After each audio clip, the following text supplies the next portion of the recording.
नमस्कार,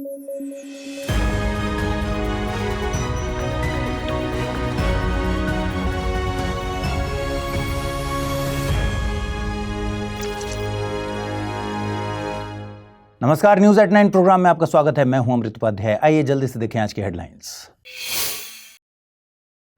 अब होने वाली है देश में हेल्थ सिक्योरिटी के नए युग की शुरुआत। केंद्रीय गृह मंत्री अमित शाह द्वारा रखी गई bio safety level 4 containment facility और लैब की फाउंडेशन स्टोन। यहां इंसानों और जानवरों दोनों से जुड़ी अत्यधिक खतरनाक बीमारियों पर किया जा सकेगा काम।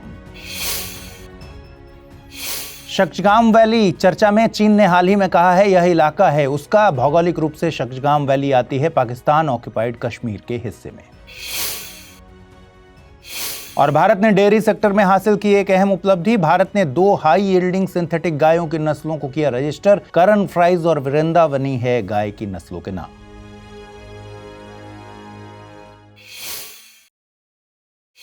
आइए शुरू करें। अगर मैं आपसे कहूं कि अब देश में हेल्थ सिक्योरिटी के एक नए युग की शुरुआत होने वाली है तो क्या आप यकीन करेंगे? दरअसल हाल ही में केंद्रीय गृह मंत्री अमित शाह ने अपने लोकसभा क्षेत्र गांधीनगर में bio safety level 4 containment facility और लैब की फाउंडेशन स्टोन रखी है। ये कोई छोटी बात नहीं, क्योंकि BSL-4 लैब किसी भी देश की सबसे ऊंची जैविक सुरक्षा क्षमता को बताती है। आइए सबसे पहले समझते हैं कि BSL-4 फैसिलिटी आखिर क्या होती है।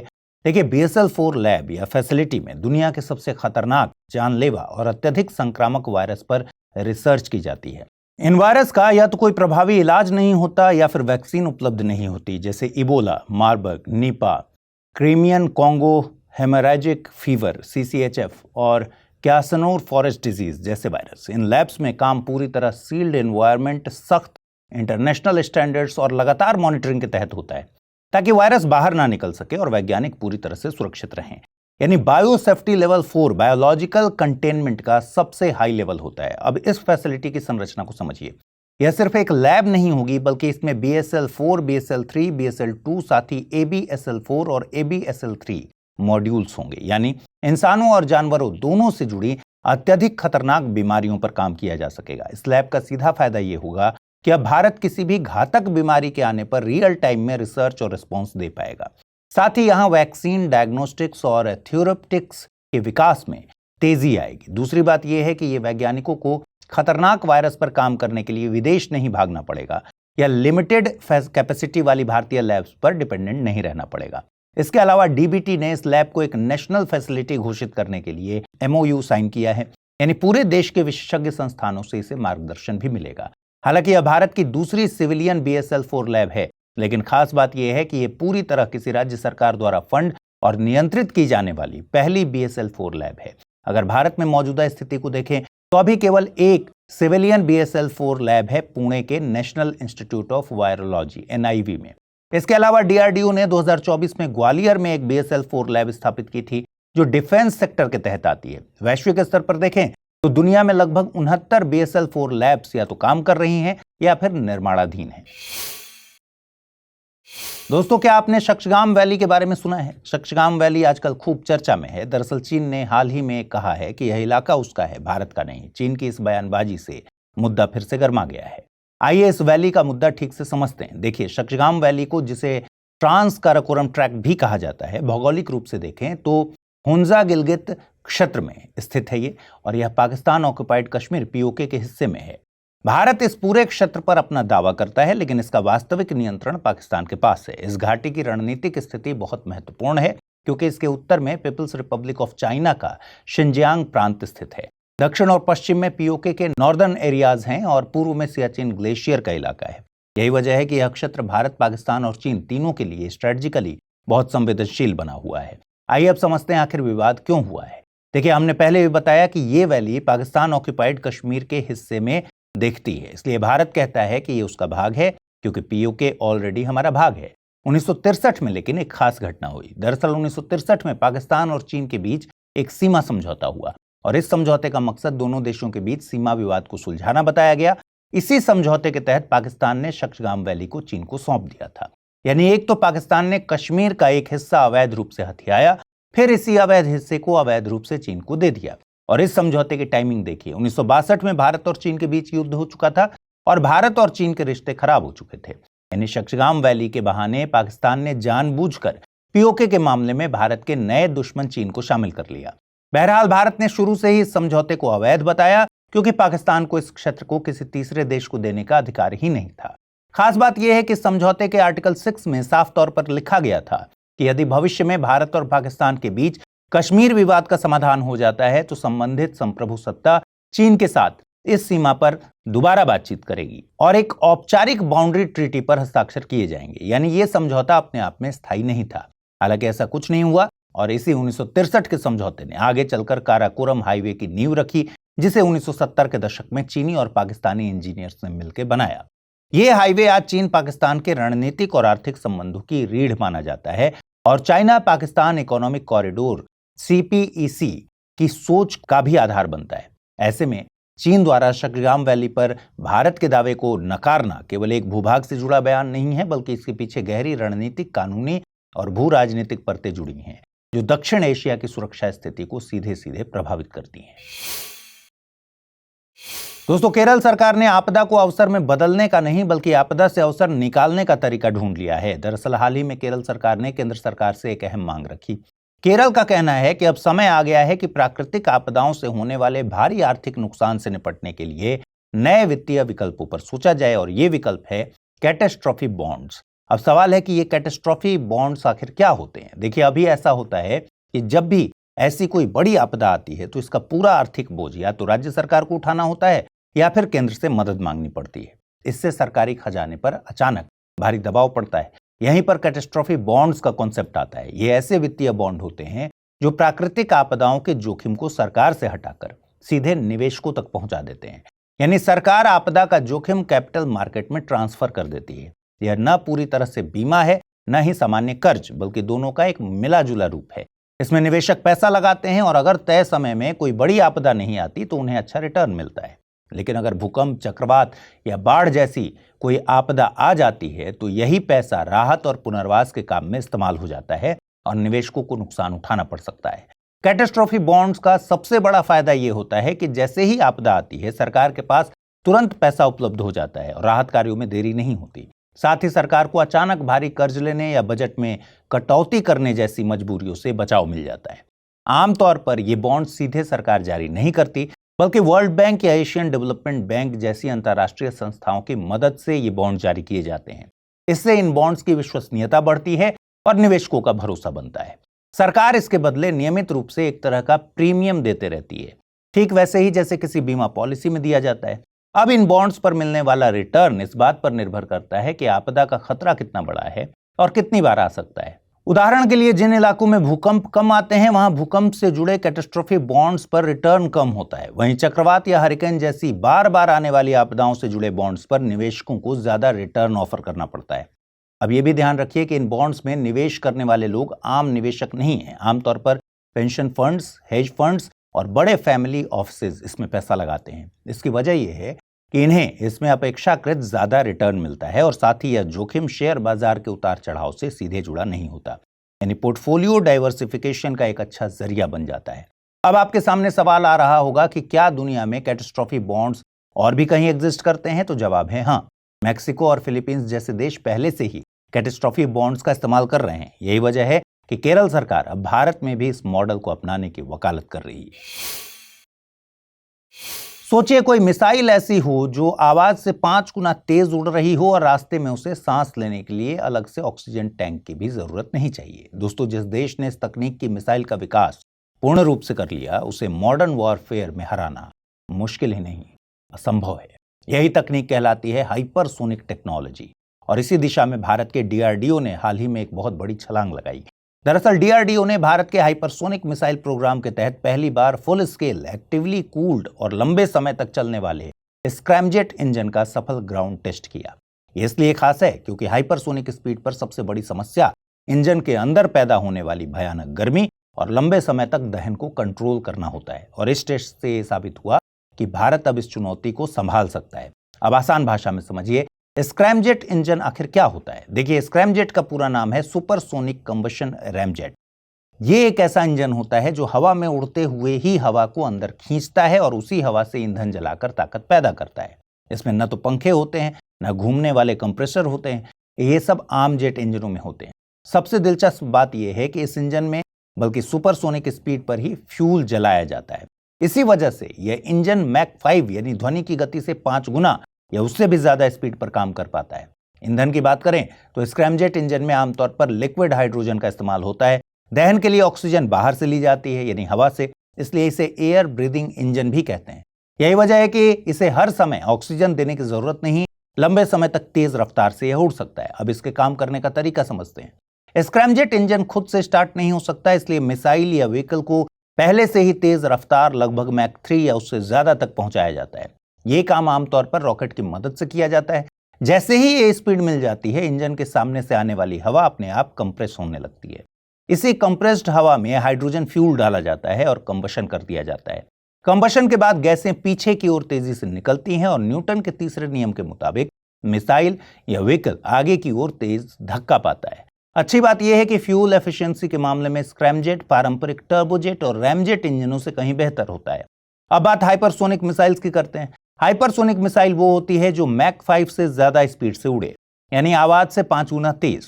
इन्हें दो मुख्य कैटेगरी में बांटा जाता है। पहली है हाइपरसोनिक ग्लाइड व्हीकल, जिसे रॉकेट की मदद से ऊपर ले जाया जाता है और फिर वहीं से लक्ष्य की ओर ग्लाइड करते हुए बढ़ता है। दूसरी है हाइपरसोनिक क्रूज मिसाइल, जो पूरी उड़ान के दौरान स्क्रैमजेट इंजन से ताकत लेती रहती है। डीआरडीओ का यह सफल स्क्रैमजेट टेस्ट इसी दूसरी कैटेगरी से जुड़ा है। भारत के लिए यह उपलब्धि इसलिए भी खास है क्योंकि स्क्रैमजेट इंजन का फ्लाइट टेस्ट करने वाला भारत दुनिया का चौथा देश बन चुका है, जो इसे अमेरिका, रूस और चीन जैसे चुनिंदा देशों की कतार में खड़ा करता है। यूपीएससी की तैयारी का हर दिन कीमती होता है और हर कल की राह आज से ही बनती है।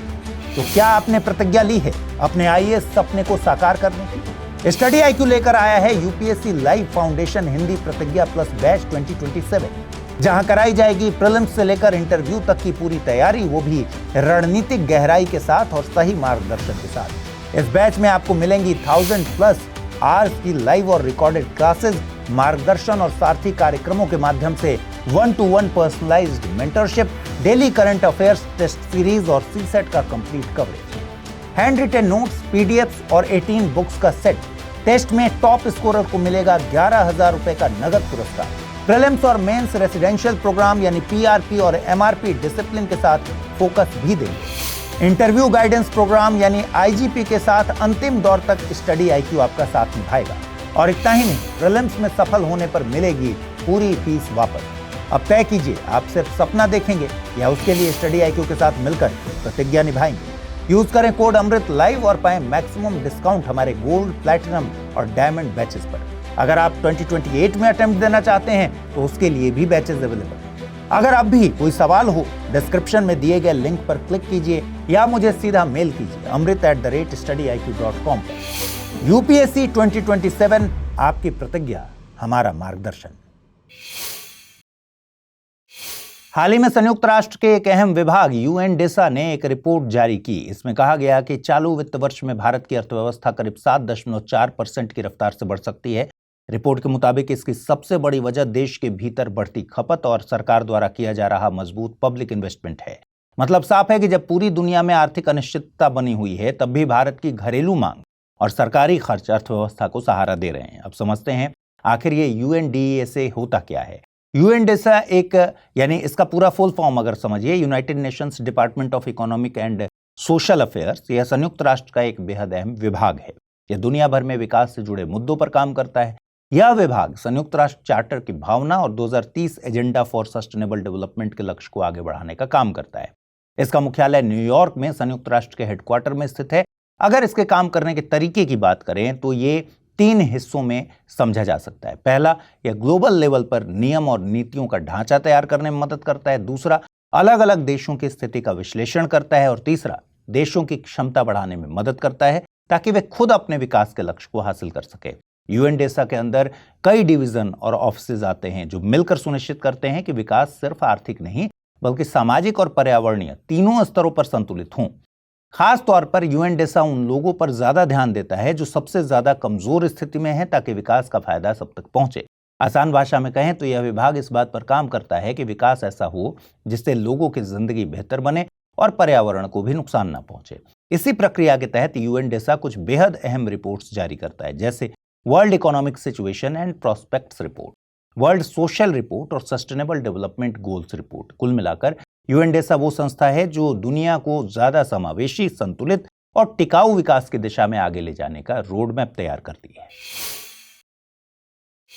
दोस्तों, क्या आपको पता है दुनिया की सबसे पुरानी नदी कौन सी है जो डायनासोर्स के समय से भी पहले बहना शुरू कर चुकी थी और आज भी मौजूद है? क्या वह गंगा, जमुना, ब्रह्मपुत्र, नील या अमेजन है? जवाब जानकर शायद आप चौंक जाएं। दोस्तों, दुनिया की सबसे प्राचीन नदी का नाम है फिंके रिवर, जिसे स्थानीय आदिवासी भाषा में लारापिंटा कहा जाता है। यह नदी ऑस्ट्रेलिया के नॉर्दर्न टेरिटरी और साउथ ऑस्ट्रेलिया के रेगिस्तानी इलाकों से होकर बहती है और इसकी लंबाई लगभग 640 किलोमीटर से ज्यादा है। वैज्ञानिकों के अनुसार यह नदी करीब 300 से 400 मिलियन साल पहले बहना शुरू हुई। गौर करने वाली बात यह है कि डायनासोर लगभग 230 मिलियन साल पहले धरती पर आए थे, यानी ये नदी डायनासोर से भी बहुत पहले अस्तित्व में थी। इसी वजह से इसे दुनिया की सबसे पुरानी नदी माना जाता है। दिलचस्प बात यह है कि फिंके रिवर पूरे साल लगातार नहीं बहती। ज्यादातर समय यह रेगिस्तान के बीच सिर्फ एक पतली सी पानी की रेखा और कुछ कुछ जगहों पर छोटे छोटे वाटर होल्स के रूप में दिखती है। जब भारी बारिश होती है तब यह नदी पूरी तरह सक्रिय होकर लगातार बहने लगती है।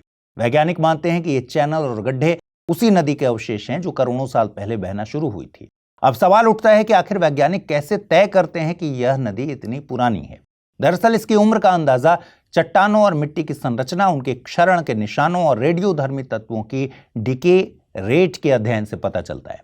इन सभी सबूतों से साफ होता है कि फिंके रिवर उतनी ही पुरानी है जितने पुराने वे पहाड़ जिनके बीच से यह बहती है। एक और चौंकाने वाला फैक्ट यह है कि यह नदी मैकडोनल्ड रेंजेस नाम के बेहद प्राचीन पहाड़ों को सीधा काटते हुए बहती है, जबकि आमतौर पर नदियां पहाड़ों के चारों ओर रास्ता बनाकर बहती हैं।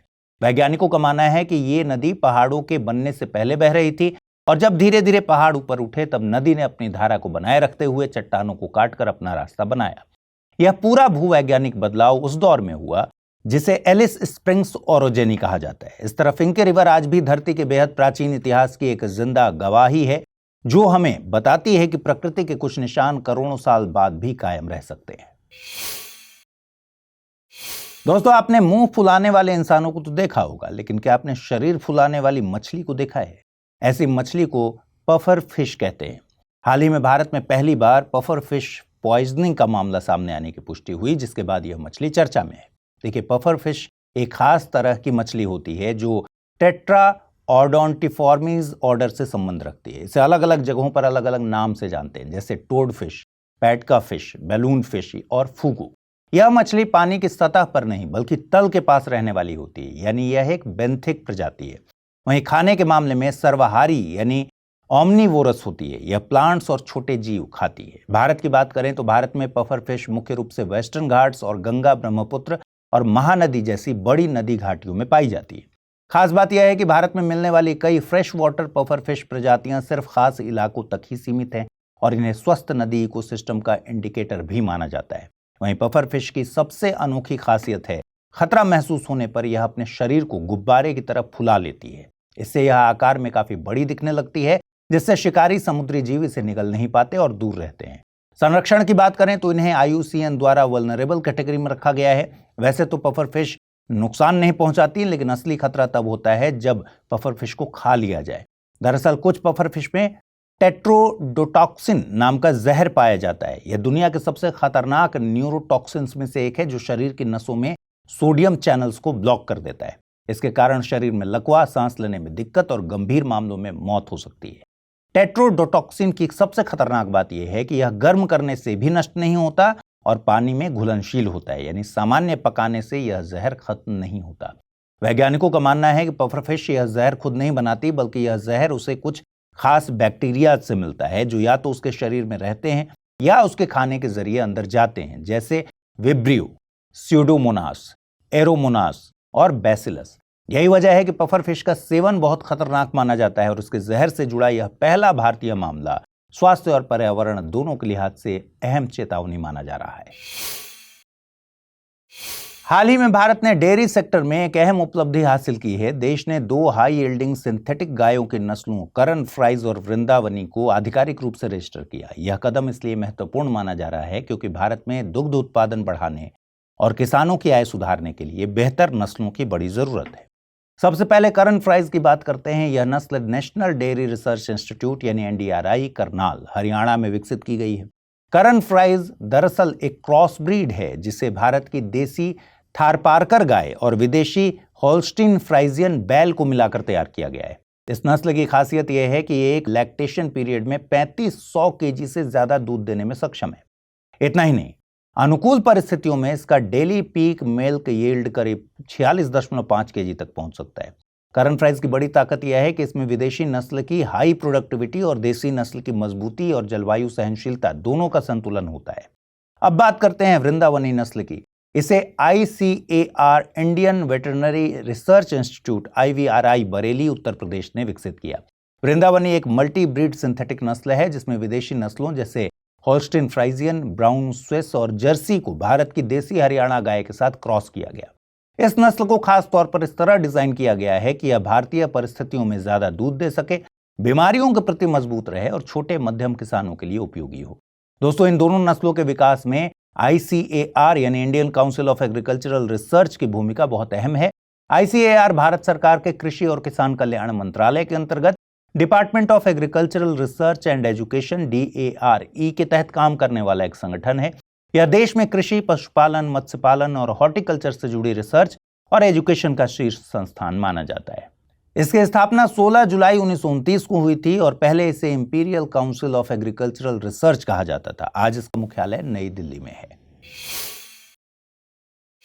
दोस्तों, एक जगह है ज़ेहनपोरा। यह जम्मू कश्मीर के उत्तर कश्मीर में बारामूला जिले का एक छोटा सा गांव है। यहाँ की जमीन में मिट्टी की अजीब सी चट्टानी संरचना जैसे टीले फैले हुए हैं। यहाँ के लोकल लोग इसे सालों से बस प्राकृतिक जमीन का हिस्सा मानते आ रहे थे, लेकिन अब सब बदल गया जहां एक बेहद अहम पुरातात्विक खोज सामने आई है। इस गांव के टीले, जिन्हें लोग प्राकृतिक जमीन का हिस्सा मानते थे, अब वैज्ञानिक जांच में पता चलता है कि यह इंसान द्वारा बनाए गए थे। ये टीले करीब 10 एकड़ में फैले हैं और अनुमान है कि इनकी उम्र 2000 साल से ज्यादा है। लेकिन ये कोई बड़ी बात नहीं, बड़ी बात कुछ और है। दरअसल इन टीलों की फोटो को फ्रांस के एक म्यूजियम में रखी कुछ तस्वीरों से मिलाया गया। यह शायद ब्रिटिश दौर की तस्वीर थी जब यात्री लाहौर और तक्षशिला होते हुए कश्मीर आया करते थे और रास्ते में ऐसे स्थलों की फोटोग्राफी किया करते थे। जब मिलान किया गया तो वैज्ञानिकों के होश उड़ गए। फ्रांस के म्यूजियम की तस्वीरों में ज़ेहनपोरा की बिल्कुल इसी जगह पर 3 बुद्ध स्तूपों जैसी संरचनाएं दिखाई दी। इससे यह साफ हुआ कि ये टीले बौद्ध काल से जुड़े थे। ये साइट अपने आकार और विस्तार की वजह से कश्मीर की अब तक की सबसे बड़ी बौद्ध पुरातात्विक खोजों में से एक मानी जा रही है। इससे यह समझने में मदद मिलेगी कि प्राचीन समय में कश्मीर किन किन ट्रेड रूट से जुड़ा हुआ था और यहाँ बौद्ध धर्म का प्रभाव कितना गहरा था। इस खुदाई के निदेशक और पुरातत्वविद डॉक्टर मोहम्मद अजमल शाह के मुताबिक ये ढांचे कुषाण काल के हैं, यानी उस दौर के जब कश्मीर बौद्ध गतिविधियों का एक बड़ा केंद्र था। चलिए अब समझते हैं कि आखिर कश्मीर में बौद्ध धर्म कैसे और कब पहुंचा। देखिए, कश्मीर में बौद्ध धर्म कैसे पहुंचा इसे लेकर आमतौर पर कहा जाता है कि मौर्य सम्राट अशोक के समय बौद्ध धर्म यहां आया। लेकिन कश्मीर के पुराने इतिहास को लिखने वाली किताब राज तरंगड़ी बताती है कि अशोक से पहले भी कश्मीर में बौद्ध परंपराएं मौजूद थी। यानी बौद्ध धर्म यहां अचानक नहीं आया, बल्कि धीरे धीरे पहले से ही यहां जड़ें जमा चुका था। एक और पुरानी किताब है महावंश। उसमें बताया गया कि अशोक ने पाटलिपुत्र में जो बौद्ध सभा बुलाई थी उसमें कश्मीर के विद्वानों को भी आमंत्रित किया था। इससे साफ पता चलता है कि उस समय कश्मीर बौद्ध ज्ञान का एक अहम केंद्र बन चुका था। इसके बाद कुषाण शासक कनिष्क के दौर में कश्मीर में बौद्ध धर्म को जबरदस्त बढ़ावा मिला। कनिष्क खुद बौद्ध धर्म का समर्थक था और उसके संरक्षण में कश्मीर में कई मठ, विहार और स्तूप बनाए गए। यही वह समय था जब कश्मीर बौद्ध शिक्षा और विचार विमर्श का बड़ा केंद्र बन गया। दोस्तों, कश्मीर की भूमिका यहीं खत्म नहीं होती, बल्कि यहां से बौद्ध धर्म दुनिया के दूसरे हिस्सों तक फैला। माना जाता है कि इंडो ग्रीक राजा मेनांडर और बौद्ध भिक्षु नागसेन के बीच बौद्ध धर्म पर जो प्रसिद्ध बातचीत हुई थी वो भी इसी क्षेत्र से जुड़ी थी। वहीं कुषाण काल में ही बौद्ध धर्म की महायान परंपरा को कश्मीर में मजबूत आधार मिला। बाद में यही परंपरा कश्मीर के भिक्षुओं और यात्रियों के जरिए चीन और मध्य एशिया तक पहुंची। यानी कश्मीर सिर्फ बौद्ध धर्म को अपनाने वाला इलाका नहीं था, बल्कि उसे दुनिया तक पहुंचाने वाला एक अहम रास्ता भी था। अगर आज की बात करें तो कश्मीर में बौद्ध इतिहास के निशान अब भी साफ दिखाई देते हैं। उत्तर कश्मीर में कनिस्पोरा, उश्कुर, ज़ेहनपोरा और परिहासपोरा जैसे कई स्थल हैं जहां बौद्ध गतिविधियों के प्रमाण मिले हैं। वहीं श्रीनगर के पास हरवान एक बड़ा बौद्ध परिसर रहा है। दक्षिण कश्मीर में भी सेमथान, हटमुर, हुइनार और कुटबल जैसे स्थान बौद्ध विरासत की कहानी बताते हैं। ज़ेहनपोरा में हाल ही में हुई खोज इसी लंबे और समृद्ध इतिहास की एक नई कड़ी है। जिसे समझना और सुरक्षित रखना आज पहले से कहीं ज्यादा जरूरी हो गया है। हाल ही में कर्नाटक सरकार ने जमीन से जुड़े अपने पुराने कानून में बदलाव किया है। यह बदलाव इसलिए किया गया ताकि जम्मा बने लैंड्स नाम की एक बहुत पुरानी भूमि व्यवस्था को आधुनिक बनाया जा सके। यह फैसला इसलिए जरूरी माना जा रहा है क्योंकि इस सिस्टम की वजह से जमीन के मालिकाना हक को लेकर लंबे समय से कई तरह की कानूनी और प्रशासनिक दिक्कतें बनी हुई थी। आइए सबसे पहले समझते हैं जम्मा बने का मतलब क्या है। यहाँ जम्मा शब्द का अर्थ होता है वंशानुगत, यानी ऐसी जमीन जो पीढ़ी दर पीढ़ी एक ही परिवार में चलती रहे। यह जमीन व्यवस्था मुख्य रूप से कर्नाटक के कोडागु कुर्ग जिले में पाई जाती है और यह राज्य की बाकी भूमि व्यवस्थाओं से बिल्कुल अलग मानी जाती है। इतिहास की बात करें तो 1600 से 1800 के बीच कुर्ग के पुराने राजाओं और बाद में ब्रिटिश शासन के दौरान यह जमीनें स्थानीय समुदायों को दे दी गई थी। इसके बदले इन लोगों से सैन्य सेवा ली जाती थी, यानी यह जमीन सिर्फ खेती के लिए नहीं बल्कि सेवा के बदले मिलने वाला एक विशेष अधिकार थी। जमीनों की एक खास बात यह भी है कि इनमें दो तरह के इलाके शामिल होते हैं। एक हिस्सा नीची और उपजाऊ जमीन का है, जहां परंपरागत रूप से धान की खेती की जाती थी। दूसरा हिस्सा ऊंचाई वाले जंगल क्षेत्रों का होता है, जो समय के साथ बदलकर आज कुर्ग के मशहूर कॉफी एस्टेट्स में तब्दील हो गए। कानूनी रूप से देखा जाए तो पहले इन जमीनों को Coorg land revenue and regulations act 1899 के तहत संचालित किया जाता था। बाद में जब कर्नाटक राज्य बना, पहले मैसूर बना बाद में कर्नाटक नाम हुआ, तो कर्नाटक लैंड रेवेन्यू एक्ट 1964 लागू हुआ, लेकिन जम्मा बने लैंड से जुड़े कई पुराने नियम उसी तरह चलते रहे। अब समस्या की असली वजह समझिए। इन जमीनों का मालिकाना हक आमतौर पर परिवार के पहले पट्टेदार यानी मूल मालिक के नाम पर दर्ज होता था। समय के साथ जब नई पीढ़ियां आईं तो उनके नाम रिकॉर्ड में जोड़े तो गए, लेकिन पुराने पट्टेदार का नाम हटाया नहीं जा सकता था। इससे यह साफ नहीं हो पाता था कि जमीन का वास्तविक मालिक कौन है। इसी उलझन को दूर करने के लिए कर्नाटक सरकार ने अब कानून में संशोधन किया है ताकि जमीन के रिकॉर्ड मौजूदा और असली मालिकों के नाम पर सही तरीके से दर्ज हो सके। इससे जमीन से जुड़े विवाद कम होंगे, किसानों को राहत मिलेगी और पूरी भूमि रिकॉर्ड व्यवस्था ज्यादा पारदर्शी और आधुनिक बन सकेगी। हाल ही में केरल सरकार ने अरालम वाइल्ड लाइफ सेंचुरी का नाम बदलकर अरालम बटरफ्लाई सेंचुरी कर दिया। इसके साथ ही यह केरल का पहला और खास तौर पर तितलियों के लिए समर्पित अभयारण्य बन गया है। यह फैसला इसलिए अहम माना जा रहा है क्योंकि अरालम इलाका तितलियों की असाधारण विविधता और उनके बड़े पैमाने पर होने वाले प्रवास के लिए पहले से मशहूर रहा है। अरालम बटरफ्लाई सेंचुरी के बारे में और फैक्ट्स जान लेते हैं। देखिए, अरालम बटरफ्लाई सेंचुरी केरल राज्य में स्थित है और इसकी सीमाएं कर्नाटक के Brahmagiri wild life sanctuary, Kerala के कोट्टियूर वाइल्ड लाइफ सेंचुरी और नॉर्थ वायनाड फॉरेस्ट डिवीजन से मिलती है। इस पूरे क्षेत्र में घने सदाबहार और अर्ध सदाबहार जंगल पाए जाते हैं। यह जंगल तितलियों और अन्य जीवों के लिए आदर्श आवास माने जाते हैं। इसी इलाके से ब्रह्मगिरी पर्वत श्रृंखला से निकलने वाली चिंकनी नदी बहती है। यह नदी अरालम के घने जंगलों से होकर गुजरती है और इस पूरे इकोसिस्टम को जीवन देती है। अब आप जानकर हैरान हो जाएंगे कि अरालम बटरफ्लाई सेंचुरी में अब तक 266 से ज्यादा तितलियों की प्रजातियां दर्ज की गई हैं। यह संख्या केरल में पाई जाने वाली कुल तितलियों का 80% से ज्यादा है। इनमें से कई प्रजातियां सिर्फ इसी क्षेत्र में मिलती हैं, जबकि कुछ विलुप्त होने के खतरे में भी हैं। वहीं अरालम क्षेत्र की सबसे खास पहचान यहां होने वाला बड़े स्तर का बटरफ्लाई माइग्रेशन है। खास मौसम में लाखों तितलियां एक साथ उड़ान भरती हैं, दिखाई देती हैं, जिसे देखना अपने आप में एक अद्भुत अनुभव होता है। इसके अलावा यहाँ मड पडलिंग भी देखने को मिलता है। मड पडलिंग का मतलब है तितलियों का गीली मिट्टी, कीचड़ या पानी के छोटे छोटे गड्ढों पर झुंड बनाकर बैठना। दरअसल तितलियां सिर्फ फूलों के रस से ही जरूरी पोषक तत्व नहीं ले पाती, उन्हें नमक, सोडियम और दूसरे खनिज तत्वों की भी जरूरत होती है जो फूलों में बहुत कम मात्रा में मिलते हैं। जब तितलियां गीली मिट्टी या कीचड़ पर बैठती हैं तो वे वहां मौजूद पानी को चूसती हैं और उसके साथ साथ जरूरी खनिज तत्व अपने शरीर में लेती हैं। यह प्रक्रिया खास तौर पर नर तितलियों में ज्यादा देखी जाती है क्योंकि ये खनिज आगे चलकर प्रजनन के दौरान मादा तितलियों को भी मिलते हैं, जिससे अंडों का विकास बेहतर होता है। इस तरह अरालम को बटरफ्लाई सेंचुरी का दर्जा देना न सिर्फ तितलियों के संरक्षण की दिशा में एक बड़ा कदम है, बल्कि पूरे क्षेत्र की जैव विविधता को सुरक्षित रखने की कोशिश भी है। मान लीजिए आपने एक चमचमाती हुई नई एसयूवी ली है, ठंड के दिन है और आप मस्त निकल पड़े हैं हाईवे पर। आप 150 प्लस स्पीड पर क्रूज कर रहे हैं। अचानक कोहरा आ जाता है, विजिबिलिटी लगभग शून्य हो जाती है। आगे चल रही कार जो तेज ब्रेक लगा देती है आपको नहीं दिखती, या दिखती भी है तो आप अपनी गाड़ी धीमी नहीं कर पाते। पॉसिबल है कि आपका एक्सीडेंट भी हो सकता है, जान भी जा सकती है।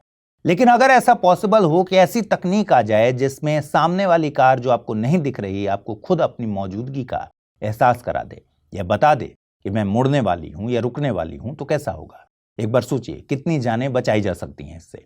दोस्तों, ऐसा अब पॉसिबल होने वाला है। दरअसल हाल ही में भारत सरकार ने यह जानकारी दी कि देश में vehicle to vehicle communication technology यानी V2V टेक्नोलॉजी को 2026 के अंत तक लागू करने की तैयारी की जा रही है। इस तकनीक का मकसद सड़क हादसों को कम करना, ड्राइविंग को पहले से ज्यादा सुरक्षित बनाना है। आसान भाषा में समझें तो V2V टेक्नोलॉजी ऐसी प्रणाली है जिसमें गाड़ियां आपस में सीधे बात कर सकेंगी। यानी एक वाहन दूसरे वाहन को बिना मोबाइल नेटवर्क या इंटरनेट के ये बता सकेगा कि वह कितनी स्पीड पर है, किस दिशा में जा रहा है, अचानक ब्रेक लगाया है या नहीं, या मोड़ ले रहा है। सब कुछ यह सब वायरलेस सिग्नल के जरिए होगा, जिससे ड्राइवर को अपने आसपास की स्थिति का पहले से अंदाजा मिल सकेगा। देखिए, इसके काम करने का तरीका सरल है। हर गाड़ी में एक खास डिवाइस लगाई जाएगी जो सिम कार्ड जैसी होगी।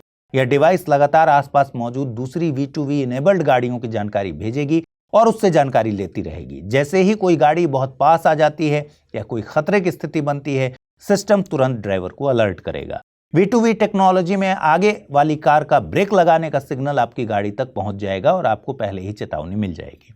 इससे आपको रिएक्ट करने के लिए ज्यादा समय मिलेगा और एक्सीडेंट का खतरा कम हो जाएगा। यह तकनीक सिर्फ सामने से नहीं बल्कि गाड़ी के चारों तरफ यानी 360 डिग्री से आने वाले खतरों की जानकारी देगी।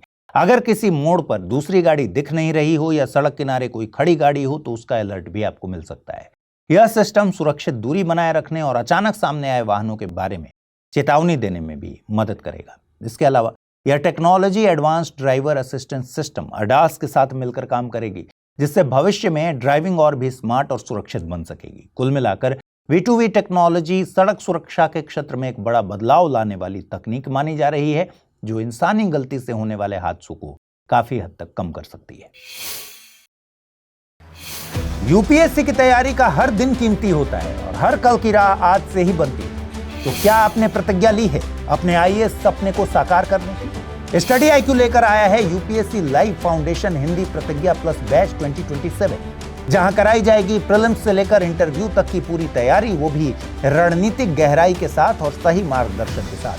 इस बैच में आपको मिलेंगी 1000+ आवर्स की लाइव और रिकॉर्डेड क्लासेस, मार्गदर्शन और सारथी कार्यक्रमों के माध्यम से 1-to-1 personalised mentorship, daily current affairs test series और CSET का complete coverage, hand written notes, PDFs और 18 बुक्स का सेट।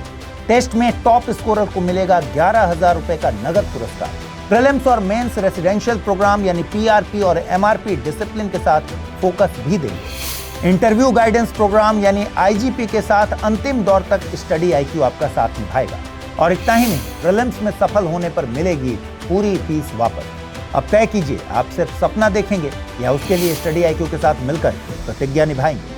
यूज करें कोड अमृत लाइव और पाएं मैक्सिमम डिस्काउंट हमारे गोल्ड, प्लैटिनम और डायमंड बैचेस पर। अगर आप 2028 में अटेम्प्ट देना चाहते हैं तो उसके लिए भी बैचेस अवेलेबल हैं। अगर अब भी कोई सवाल हो, डिस्क्रिप्शन में दिए गए लिंक पर क्लिक कीजिए या मुझे सीधा मेल कीजिए amrit@studiiq.com पर। यूपीएससी 2027, आपकी प्रतिज्ञा हमारा मार्गदर्शन। आइए अब जल्दी से देखें आज के बुलेटिन पर आधारित प्रश्न। शक्शगाम वैली ट्रांस काराकोरम ट्रैक्ट के संदर्भ में निम्नलिखित कथनों पर विचार करें। शक्शगाम वैली भौगोलिक रूप से पाकिस्तान अधिकृत कश्मीर के अंतर्गत आती है। 1963 में पाकिस्तान ने इस क्षेत्र को चीन को सौंपने से संबंधित एक सीमा समझौता किया था। भारत ने इस समझौते को वैध मानते हुए औपचारिक रूप से स्वीकार किया है। यह क्षेत्र सियाचिन ग्लेशियर और चीन के शिनजियांग प्रांत के निकट स्थित है। कौन से सही है कथन? 1, 2 और 4, 1 और 3, 2 और 3 या फिर 1, 2, 3 और 4। अगला प्रश्न है, कैटेस्ट्रॉफी बॉन्ड्स के संदर्भ में निम्नलिखित कथनों पर विचार करें। कैटेस्ट्रॉफी बॉन्ड्स के माध्यम से प्राकृतिक आपदाओं को वित्तीय जोखिम सरकार से निवेशकों तक ट्रांसफर किया जाता है। यदि तय अवधि में कोई निर्दिष्ट आपदा नहीं आती तो निवेशकों को इन बॉन्ड्स पर रिटर्न मिलता है। आपदा घटित होने की स्थिति में बॉन्ड से प्राप्त धन का उपयोग राहत और पुनर्वास कार्यों में होता है। ये बॉन्ड आमतौर पर सीधे आम निवेशकों द्वारा बड़े पैमाने पर खरीदे जाते हैं। कौन से सही है? 1, 2 और 3, 1 और 4, 2 और 4 या फिर 1, 2, 3 और 4। अगला प्रश्न है, स्क्रैमजेट इंजन आधारित हाइपरसोनिक क्रूज मिसाइलों के संदर्भ में निम्नलिखित कथनों पर विचार करें। स्क्रैमजेट इंजन में दहन कंबशन सुपरसोनिक एयर फ्लो की अवस्था में होता है और यह इंजन टर्बोजेट की तरह घूमने वाले कंप्रेसर को और टरबाइन का उपयोग करता है। स्क्रैमजेट इंजन को सक्रिय करने के लिए मिसाइल को पहले रॉकेट द्वारा उच्च प्रारंभिक वेग देना आवश्यक होता है। स्क्रैमजेट आधारित मिसाइलें पूरी उड़ान के दौरान वातावरण से ऑक्सीजन लेती हैं। कौन से कथन सही हैं? केवल 1 और 3, केवल 1, 3 और 4, केवल 2 और 4, 1, 2, 3 और 4। अगला प्रश्न है, निम्नलिखित में से कौन सी रिपोर्ट संयुक्त राष्ट्र के department of economic and social affairs UN DESA द्वारा जारी की जाती हैं? World economic situation and prospects report, world social report, sustainable development goals report. नीचे दिए गए कूट का प्रयोग कर सही उत्तर चुनिए, केवल 1 और 2, केवल 2 और 3, केवल 1 और 3 या फिर 1, 2 और 3। अगला प्रश्न, फिंके रिवर के संदर्भ में निम्नलिखित कथनों पर विचार करें। इसे स्थानीय आदिवासी भाषा में लारापिंटा भी कहा जाता है। यह नदी ऑस्ट्रेलिया के नॉर्दर्न टेरिटरी और साउथ ऑस्ट्रेलिया के शुष्क क्षेत्रों से होकर बहती है। यह नदी मैकडोनल्ड रेंजेस जैसे प्राचीन पर्वतों को काटते हुए बहती है, क्योंकि यह पर्वतों के बनने से पहले से अस्तित्व में थी। कौन सा या से कथन सही है या है? केवल 1 और 2, केवल 2 और 3, केवल 1 और 3 या फिर 1, 2 और 3। अगला प्रश्न, भारत में पफर फिश के वितरण के संदर्भ में निम्नलिखित कथनों पर विचार कीजिए। भारत में पफर फिश मुख्य रूप से वेस्टर्न घाट्स में पाई जाती है। यह गंगा, ब्रह्मपुत्र और महानदी जैसी बड़ी नदी घाटियों में भी पाई जाती है। भारत में पाई जाने वाली सभी पफर फिश प्रजातियां समुद्री जल तक ही सीमित हैं। कौन सा या से सही है या है? केवल 1, केवल 1 और 2, केवल 2 और 3 या फिर 1, 2 और 3। अगला प्रश्न, हाल ही में भारत द्वारा आधिकारिक रूप से रजिस्टर की गई हाई यील्डिंग सिंथेटिक गायों के नस्लों के संदर्भ में निम्नलिखित कथनों पर विचार करें। करन फ्राइज नस्ल को national dairy research institute Karnal में विकसित किया गया और यह थारपारकर गाय और होल्स्टीन फ्राइजियन के क्रॉस से बनी है। वृंदावनी नस्ल एक मल्टीब्रीड सिंथेटिक नस्ल है जिसमें Holstein Friesian, brown Swiss, Jersey और देसी हरियाणा गाय का उपयोग किया गया है। इन दोनों नस्लों के विकास में ICAR की कोई भूमिका नहीं रही है। कथनों में कौन सा से सही है? केवल 1, केवल 1 और 2, केवल 2 और 3 या फिर 1, 2 और 3। और अंतिम प्रश्न है, अरालम बटरफ्लाई सेंचुरी के संदर्भ में निम्नलिखित कथनों पर विचार करें। यह केरल का पहला ऐसा अभयारण्य है जो विशेष रूप से तितलियों के लिए समर्पित है। अरालम बटरफ्लाई सेंचुरी की सीमाएं कर्नाटक के ब्रह्मगिरी वाइल्ड लाइफ सेंचुरी से मिलती हैं। चिंकन्नी नदी का उद्गम अरालम बटरफ्लाई सेंचुरी क्षेत्र में होता है। यहाँ दर्ज तितली प्रजातियां केरल में पाई जाने वाली कुल तितलियों का 80% से ज्यादा है। कौन से कथन सही है बताना है। केवल 1 और 2, केवल 1, 2 और 4, 2 और 3 या फिर 1, 2, 3 और 4। तो फिलहाल आज इस बुलेटिन में इतना ही। अगले शनिवार को फिर से आपसे मुलाकात होगी। ख्याल रखिए अपना, ठीक से पढ़ाई कीजिए। अगर आप इस बुलेटिन की PDF हासिल करना चाहते हैं तो अमृत उपाध्याय 007 टेलीग्राम चैनल है जिस पर इसकी PDF मिलेगी। पिछले हफ्ते जो भी सवाल मैंने पूछे थे उनके जवाब आपको स्क्रीन पर मिलेंगे और आज जो सवाल मैंने पूछे हैं उनके जवाब आपको कमेंट सेक्शन में देना है। ख्याल रखिए अपना, ठीक से पढ़ाई कीजिए। नमस्कार।